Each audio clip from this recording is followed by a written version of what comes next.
Олег, ты не поверишь, блин, Наташа съездила на Мальдивы. Молодец, Я вообще в Наташа, шоке. съездила на Мальдивы. Человека просто бабки имеются, вот он не поехал на Мальдивы. Какие бабки? А Причем что? тут это, ее сюда свозил опять.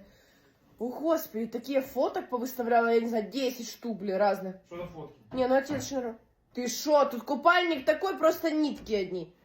Я вообще в шоке. Фу, ну вот эти движения, кстати, я и не люблю, честно говоря, прикинь. Это куда нам В Инстаграм, прикинь, в сторис, вон в профиль выложила. Я тебе 100 раз говорю, скажу, что... это Прикинь, еще и видео выложила, как она топлес бежит, блин. Да? Не, ну знаешь, ну фигурка у нее такая, ничего такая. И попа такая у нее Так было не подтянутая. очень, ты вспомни, какая нам же была. Такая заниматься начала. Я не видел, кстати. Вообще, да ты что, фигурка Вот сегодня... одно, пол интернета прикинь пялиться будет. Фу, ты что? Тут задом просто попа вот такая. Не, ну красивая, красивая. Ничего не скажешь. У меня Блин, я забыла картошку. Беги, беги, беги, Коля, мне все самое лучшее, ты знаешь. Понял? Блять.